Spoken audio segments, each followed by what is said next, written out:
Hey, it's Brock here with Rock Hill Farms, and today we're going to try to grade this pile with the track loader. And seems like a really basic function. Outside of just scooping and moving material, grading is the most basic functionality of a skid loader. But the reason I say I'm going to try is this is not a loose dirt pile. It is sod that I scraped off of another spot and brought down here. And in my experience with a tractor, it's really easy to grade or level with a box blade on loose, dry dirt. But if you mix in clumps of sod, it's a lot harder to get a smooth, uniform surface. So we're gonna see if we can get a good job done on this pile right here, spreading all across this area. And for you guys who've been following along, you know, this is the mud hole where I got stuck, buried all the way down in my tracks about 6 months ago maybe, and I've been waiting on a good dry stretch of weather, and we've got it. So today's the day. It's supposed to rain tomorrow. Let's get to it.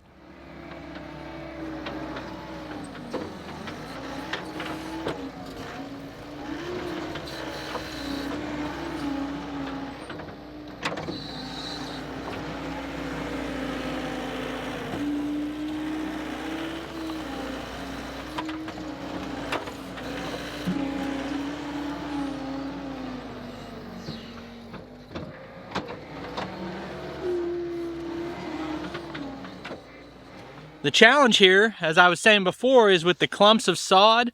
If those clumps don't break up, you can't spread clumps. So I'm gonna try to chop it up as I go, and if this doesn't work, I could get my Harley rake back. I've got a Harley rake, which is a perfect tool for this, but I've got it loaned out. I could either get my Harley rake back to do this better after it dries out again, or I could put the tiller on the tractor and do it that way.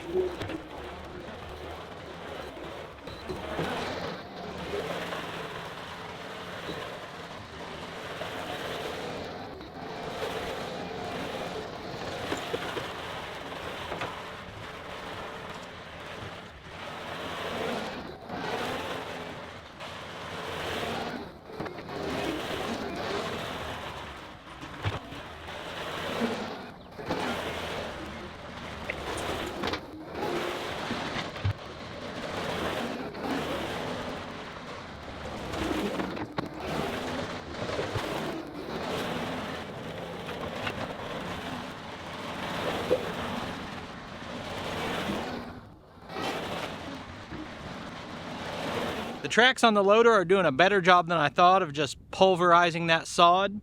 I think it's still wavy, there's still clumps in it, but I think if I go across it this way and then again this way, it might turn out pretty good.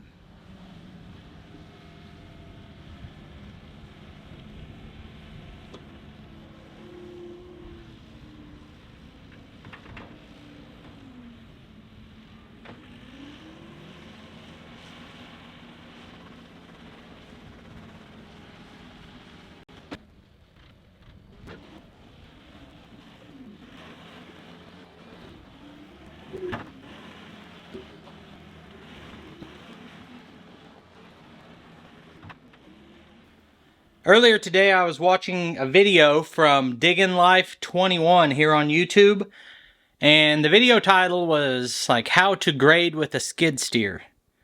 And watching him, I thought he's not really teaching you how to grade, but because he wasn't giving like step-by-step instructions for exactly what to do.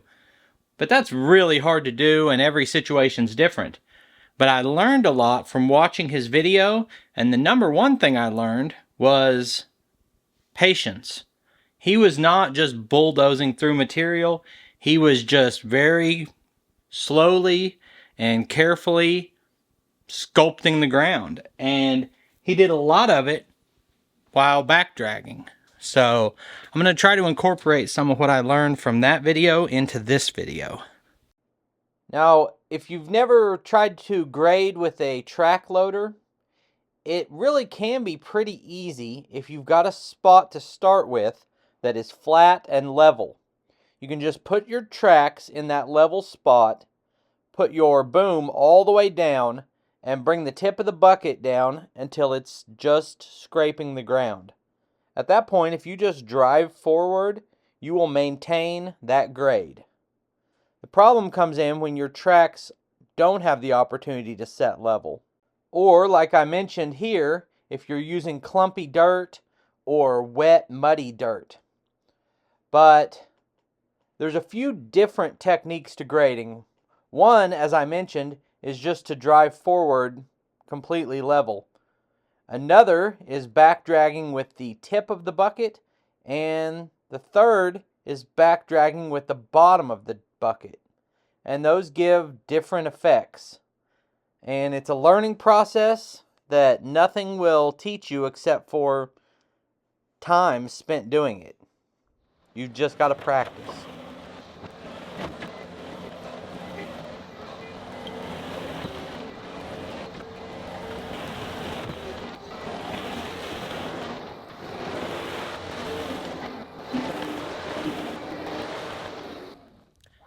That made a big improvement, but this is a long way from graded. So we're gonna do the same thing going the other way. Now I've got a scoop full of dirt there that's pretty well broke up. And as I feel those low spots, I can dump it. But the weight of that dirt in the bucket helps a little bit with grading, in my opinion.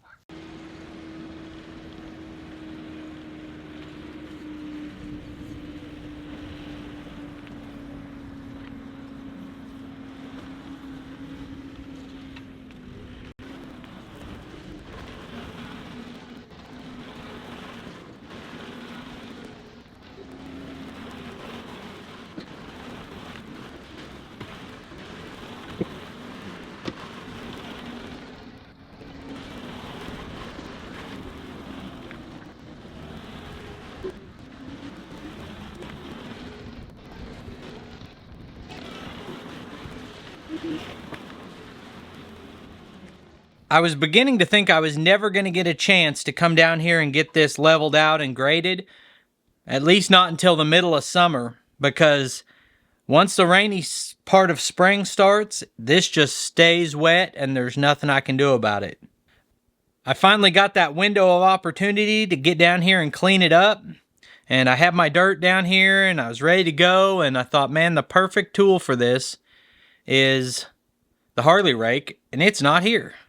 So that's why I'm making a video about trying to spread sod with just the bucket. It's not just trying to get content. This is just what I needed to do in this situation. I didn't have time today to go get the Harley rake. I might have had time to put the tiller on the tractor, but right now I've got the backhoe on there, and I just wanted to see which is more efficient.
So this is a matter of patience or skill. You either need a lot of skill or a lot of patience, and I'm going the patience route because I don't have the skill. But I'm gonna start running it the other way. I think we're getting close.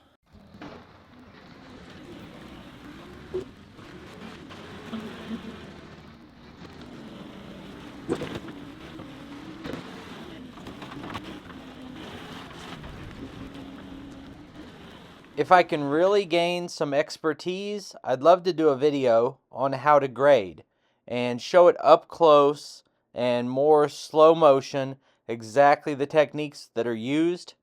But that video is actually a lot harder to record than you might think, because you almost need a full-time camera person to get all those shots for you, Otherwise, you're constantly moving the camera, and it's hard to sync up that narration.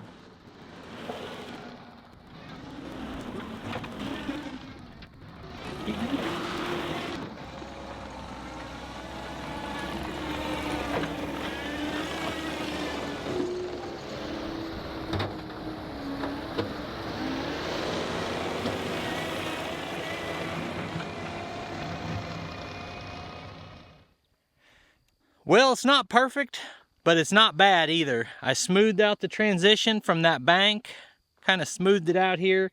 It's almost flat, maybe got a couple low spots, but I got a ball game to go to. And I need to get the transit level down here. And before I get it perfect, I'm gonna take and dig out a swale that runs from here so that if my overflow actually overflows, it can run out this way. So, still got some more work to do out here, but that was good progress. And I really wanted to smooth across those mud holes before this rain came. I appreciate you taking time to watch the video. I'll put links on the screen to more of our videos, and I'll see you next time.